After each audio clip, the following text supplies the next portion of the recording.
Market to Market is everywhere you are. Subscribe to Market on YouTube, find us on the PBS video app to stream on demand, and add our 3 podcasts on your favorite podcasting app.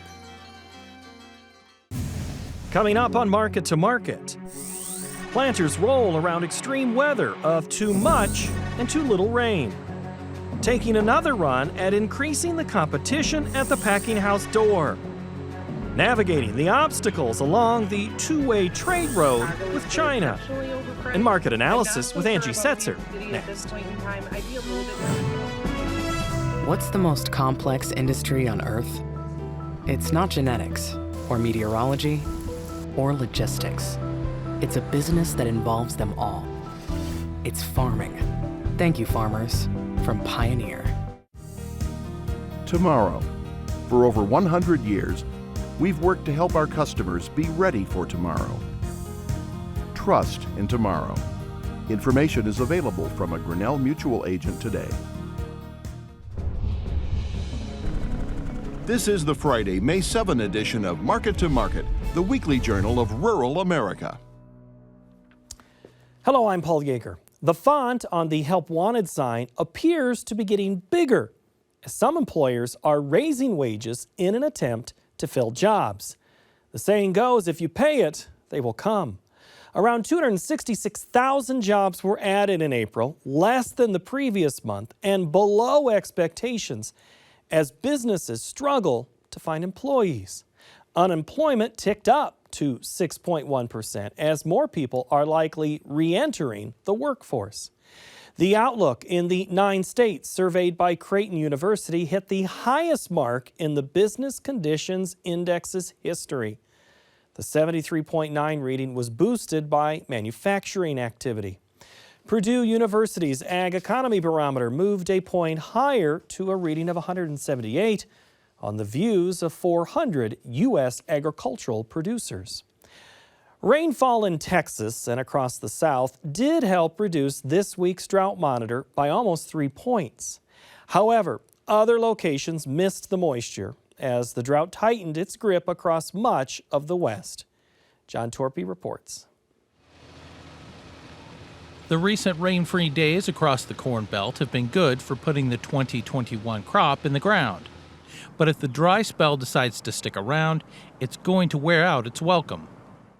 Across the Midwest, this week, pockets of rainfall helped alleviate moderate drought levels in some areas, but did little to relieve the subsoil moisture deficits in many grain-producing states.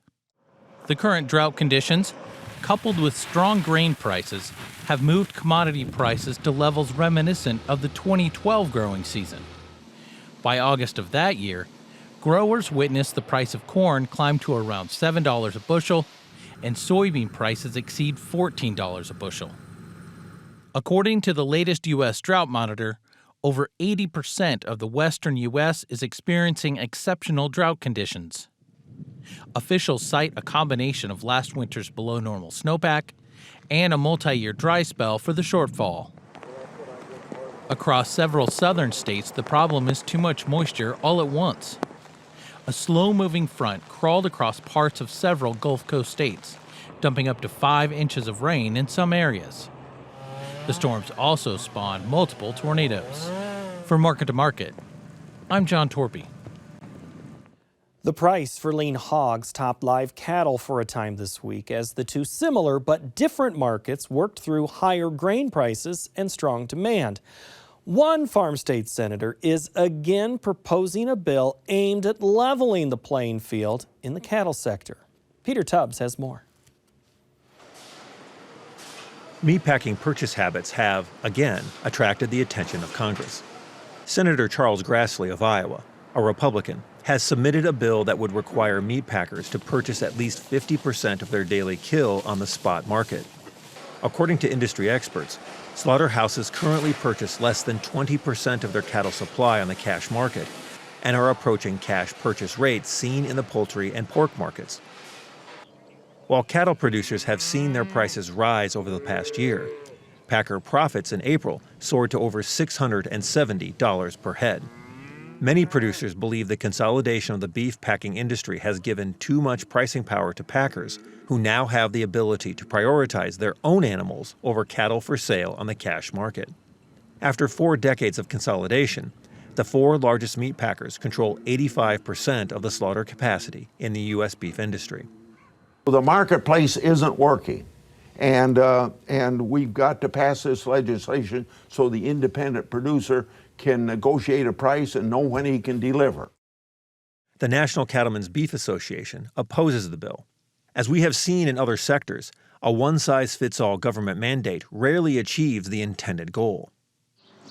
The NCBA is throwing its support towards a similar bill sponsored by Senator Deb Fischer of Nebraska, who is also a Republican. This is the 11th time Senator Grassley has introduced this bill to the Senate Agriculture Committee. None of the previous 10 versions have advanced to the Senate floor. For Market to Market, I'm Peter Tubbs. There have been difficulties in traveling the trade road with China. The Trump administration enacted tariffs that escalated into a trade war in an effort to rein in some practices the former president said did not help America. The road smoothed a bit with the Phase 1 trade deal that requires China to purchase a specific amount of U.S. agricultural goods. Colleen Bradford-Krantz reports on one business trying to navigate that bumpy road in our cover story. On this April morning, Linda Davis and her sister Gloria Jensen are taking their turn making the 5-hour drive from Hawkeye Breeders Services' home office in Adel, Iowa, to the company's Brooklyn, Wisconsin branch. The livestock genetics company's owners and employees have been making the trip there and back every week for 3.5 years, covering about 120,000 miles. The weekly trip is tied to the 52-year-old company's attempt to gain permission to export the bull semen they collect to China. Our international market is huge. It probably represents 70% of our business currently. We ship to every country from Australia to Zimbabwe, with the exception of China. Our annual production is over 1 million units annually. The Chinese market would have the potential to almost double that. But getting that stamp of approval through an inspection by a Chinese delegation has, so far, proven impossible. Hawkeye Breeders' year-long effort to get an inspection in 2014 ended up being wasted when Chinese officials canceled at the last minute due to concerns about blue tongue, an insect-carried virus that's not a threat to humans but can be problematic in sheep. The reason for the cancellation? The Iowa facility keeps bulls brought in from regions farther south, where blue tongue virus is more common. It definitely sucked the wind out of our sails when they said that we were no longer eligible just because of our geographical location. Not one to give up. We switched our gears. We found out where we would need to actually be physically located at to get China approval. And again, that market is of such demand that it warranted actually building a satellite location. After investing over $500,000 in the new Wisconsin facility, which opened in late 2016, the family-owned business waited for the next visit by an inspection team, which typically happened every 3 years. 3 years came and went, 4 years came and went. Still no inspection, no word of inspection. 2019, they said again that they were going to gear up for inspections, and from our understanding, there was some political issues that kind of prevented it from happening, and then we get to 2020, and we all kind of know what happened in 2020. So, before the COVID-19 pandemic, the political issue Jensen refers to was the trade war that began between the two nations in early 2018. Then President Trump's administration was trying to resolve what they called unfair trade practices, including concerns about intellectual property theft by China. The Wisconsin facility, from which Hawkeye Breeders has since gained approval to export to other international markets, has become a profitable satellite regardless, with the company putting an emphasis on dairy genetics. Some experts say Chinese government officials have, in recent years, taken steps suggesting a greater willingness to work within parameters already in place in the global community. There are still a lot of issues for China to work through, but if you look at it compared to 5 years ago, there are a lot more progress in this arena, and Chinese government has issued laws prohibiting forced technology transfer. There are also a lot of progress in terms of market access that for several sectors that China no longer requires joint ventures. China is not moving backwards. China is becoming more open to the global markets and more following global standards. Jean, who has spent more than 5 years working at Iowa State and helps manage the university's farmland value survey, grew up in a rural village in a northern China province. As the grandson and nephew of wheat and corn farmers, he knew about getting his hands dirty through hard work. When he travels the state of Iowa, he finds that farmers have more interest in his experiences growing up in rural China. I have seen the transformation in my grandpa's village, how their production have changed from wheat, corn, or double crops to about 20 years ago, they were all growing table grapes. But now if you go to my hometown area, everyone has a vegetable production in greenhouses. So it's tremendous changes over the past 20, 30 years. Jean, who co-founded Iowa State's China Ag Center in 2017, believes China may be adapting to global business expectations, but still suspects tensions between the U.S. and China may worsen in the next decade. He says that as both nations search for common ground, they remain leery of being too reliant upon each other. Agricultural producers, he says, are often used as pawns in political battles that have nothing to do with them. The agricultural trade is actually one of the mutually beneficial trade that both countries will welcome, because China doesn't have enough land resources to produce soybeans and other land-intensive proteins. But U.S. often is one of the major low-cost bulk commodity suppliers. At least at this point, that both sides are trying to preserve the relationship. However, the danger of the political tensions is that things could escalate. Although Jensen finds it frustrating to turn away customers in China, he isn't giving up just yet. We're very hopeful that something, in the not too distant future will materialize with that market, and we'll be able to take advantage of that as well. For Market to Market, I'm Colleen Bradford Krantz. Next, the Market to Market report. The grains again shook off poor export news and traded at levels not experienced since 2013. The move higher was aided by concerns over weather in both North and South America. For the week, July wheat added 27 cents, while the nearby corn contract jumped up 59 cents. China is still in the market for soybeans, and the supply risk remains. July soybeans improved 56 cents. July meal gained $15.70. July cotton expanded by $1.58 per hundredweight. In the dairy parlor, May Class 3 milk fell 40 cents, a mixed week. In the livestock sector, June cattle dropped 55 cents. August feeders shed $2.47. And the June lean hog contract expanded $3.12. In the currency markets, the U.S. dollar index decreased 102 ticks.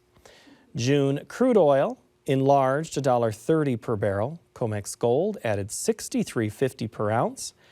And the Goldman Sachs commodity index improved almost 18 points to finish at 523.05. Now here to provide an insight is regular market analyst Angie Setzer. Kind of a ho-hum week, Angie. Yeah, this whole entire year has just been so boring. I think I need to find a new hobby or something. I've been yawning this entire time before you came on, so sorry about that. It's just another 50-cent week, another 27-cent week. The overlying question in all of this, Angie, though, is how much higher. Right now, it feels like we're on one of those roller coaster rides that we think is great because it's going so fast and so up. But it's pretty scary right now. Wheat has come along now for the ride. I guess let's stick with the amusement park. Is the ride over anytime soon for wheat? Oh goodness, no. I think we got a couple more loop-de-loos and probably another hill to the high side. I mean, I don't know. You had asked me that the last time I was on, and it was, oh yeah, we're probably not going to see beans try anything higher. We're probably not going to see corn. We'll trade sideways for a while. And I was looking at it the other day. I'm like, oh, good call, Angie. Only missed it by like $3 in soybeans and $2 in corn. And the reality is right now, there's way too much in the way of uncertainty. Now, if we had normal, if we had good weather taking place in Brazil right now, we would just be trading the inflation story because the Brazilian thing wouldn't be that big a deal. But the reality is that the drought in Brazil, is something that is going to have an incredible reduction on their old crop corn availability, or the corn availability that we were kind of relying on between July and October to get us by. And so now we're just kind of trying to figure out how the world is going to resolve that.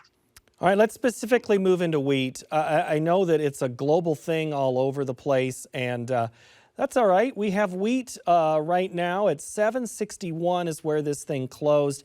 It looks like, Angie, it is going along for the ride, but it does have some dry factors in the Dakotas and other wheat areas to the west. Has weather taken over going along for the ride with wheat?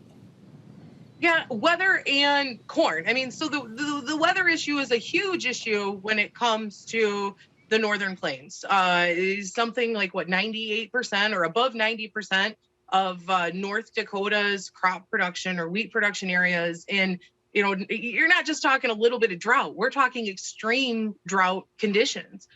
We also have the issues in South Dakota and other spring wheat areas. And so, there was a lot of concern about how that would work, what we would see from a ratio standpoint on acreage overall, and all of these things. And we saw some pretty rapid planting pace in the spring wheat area. But the fact of the matter is, they're dry. They're incredibly dry. And so weather is a story when it comes to spring wheat production. The Southern Plains look like they should see some soils getting recharged, but wheat also is following corn. Wheat right now is the replacement feed. And so the wheat story is one that they're kind of tied to one another, and traders really kind of struggle with the idea of wheat shouldn't trade below corn, right? That's against the rules. We did see it happen 2012, 2013 timeframe where wheat did trade underneath corn for a short period of time. And if we keep it up, we probably, at the rate we're going. But so wheat's got two stories: that Northern Plains drought, with that hard wheat. And then, of course, the idea that it's going to replace a lot of corn in rations simply because it's going to be more available here in another month or so. And we're going to need it. Let's go stay in South Dakota. Schulke on Twitter is asking us a question about protecting things. And that's really kind of what other analysts have talked about as protection. And he's asking, what's your favorite way to protect corn bushels that are unsold and will be stored, being that December, July just went inverted? You kind of talked about the inversion a little bit. Yeah, I mean, the reality is the best way to do it, puts right now are extremely expensive, but they would have some value to them. I really, honestly, at this point in time, and I'm not saying that you completely go unhedged or do anything of that nature, we're just utilizing the scale sell approach. I'm not spending much in the way of money on options until we figure out which direction this market really wants to go. And right now, the path of least resistance is higher. Let's look at December corn here. What did we do? We gained 67 cents in 3 days, And so if you would have bought puts on Monday, you really kind of wasted your money. I mean, they're there, they're going to be there, they're long-term sort of protection, but from an overall standpoint right now, I just really kind of approve, we're taking the approach of, if you get another 50 cents or so, you sell another 10% and just kind of continue to scale sell. The downside risk is there, but the reality of us really facing this huge downside risk with everything else that's taking place right now in the world, what I've told most of my customers that I'm working with is put it on your whiteboard, circle it on the calendar. June 15th is when we really get serious about kind of looking at figuring out where the market is, where our downside risk is, what we need to protect. Until we get closer to having a better idea as to what we're going to see from acres, once the crops emerge, once we get a good feel for what pollination weather looks like, then you really get serious about protecting this downside. In the meantime, I'm just more of the side of things where you just kind of continue to trickle your sales in and take advantage of the market that's moving higher. All right, you mentioned December, almost 13%, 73 cents on December just this week alone. In soybeans, November contract is almost the same story. November contract, 7%, up almost $1. November is almost caught up to the nearby. Again, same strategy. Are you selling a little bit at a time here? Little bit at a time. I mean, it's the same story. We're really looking new crop. We keep talking about 2008, right? Everyone keeps talking about 2008 and everyone shows the picture of 2008 where we went up and then we came right back down. And it's true. This is very much like 2008 because we have the inflation story. Okay. We also have a supply and demand story. And I am sitting here as a person that was like, yeah. I traded the supply and demand bullishness for the last 5 years. I am cynical. I am jaded. I don't believe something will change. But until something changes, which isn't going to happen until the June 30th report, the USDA is married to that acreage number they came out with. You look at new crop S&D outlooks, carryout outlooks. You're talking about corn at what 1.35. So that's still exceptionally tight from a stocks to use standpoint. Absolutely zero room for risk.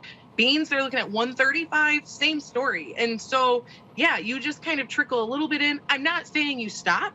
I'm not saying you just sit here and say, well, the girl on Market to Market said it's going higher, so I'm just going to wait and see.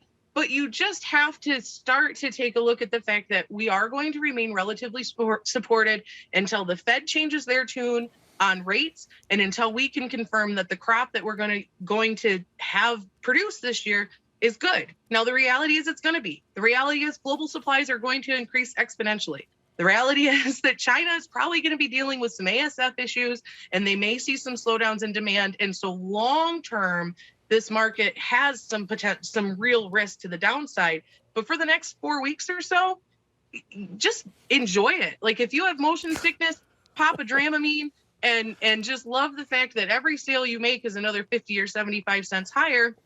And you're hopefully, kind of rebuilding some of that equity. Okay, so what are you telling livestock producers? Because they're on this end wondering, when is our time coming? When are we going to rise? Hogs have. They're the first to celebrate. You talk about China and ASF. Mm-hmm. You want to start with cattle or you want to start with hogs? You get to pick. Hogs are amazing. And I also definitely misread the hog market. But you saw exports this week up substantially. So therein lies the struggle when I talk about China and ASF. It amazes me, if you read a livestock wire, how bullish they are on Chinese demand for imports of meat, specifically pork. You read a grain wire, and they're very bullish on demand when it comes to China for feed, for the hogs. One of these things is not like the other. I've spent some time watching Sesame Street, and I can't get it in my head how they're congruent. But hogs right now, you can't ignore same exact story. For one, we have the inflationary pressure in commodities. And then for two, we have a supply and demand situation. We have a reduction in freezer supplies. We have an increase in demand overall. And you really can't increase substantially the amount of supply that's making its way through the processor. And so in hogs, that's bullish right now, right? In cattle, it seems to be bearish. Long term, we've been here before. I just talked to a cattle producer who was also a grain farmer, and he's like, you just got to wait. Eventually it swings back. You got to make your way through the hard times and it'll swing back. And that's the case. It's just really hard right now. At least in the past times, in 2012, as a cattle producer, you could prepare yourself because you saw the crop drying out. You knew that we were going to be extremely tight. This year is so different in the sense that we thought we were going to zero. I mean, a year ago, I probably was on this show and handing out tissues because the grain prices were going to zero. So it really blindsided a lot of folks to see this cost increase and increase as fast as what it has. We're going to be telling our kids about this and our grandkids about this for years and years and years, the 21 market. And so, Short term, I think hogs are the bullish story, and I think they continue to trade really strong as we continue to see that demand. I think long term cattle gets to wear the crown eventually. Eventually. All right, 30 seconds on feeders. That market keeps going. Are you expanding right now if you're a feeder, knowing that maybe brighter days are ahead? If you've got the equity, if you have the equity, I think they are. If you're really struggling, or the equity and the ability to feed, I think there is some expansion going on there. There's always the people that function under the, the blood in the streets. There's opportunity sort of mentality. They're going to take advantage of it. They've been waiting, saving up for a moment like this, hopefully.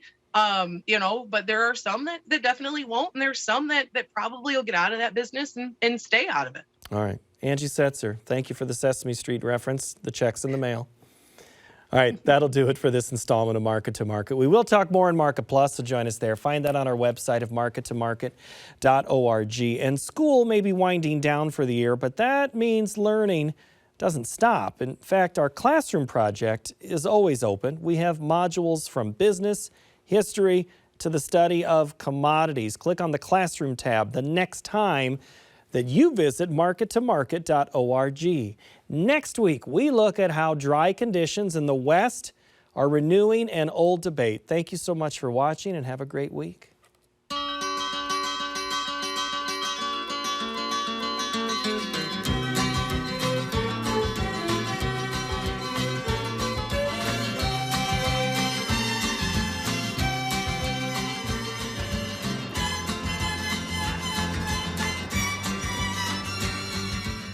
Market to Market is a production of Iowa PBS, which is solely responsible for its content. What's the most complex industry on Earth? It's not genetics, or meteorology, or logistics. It's a business that involves them all. It's farming. Thank you, farmers, from Pioneer. Tomorrow. For over 100 years, we've worked to help our customers be ready for tomorrow. Trust in tomorrow. Information is available from a Grinnell Mutual agent today.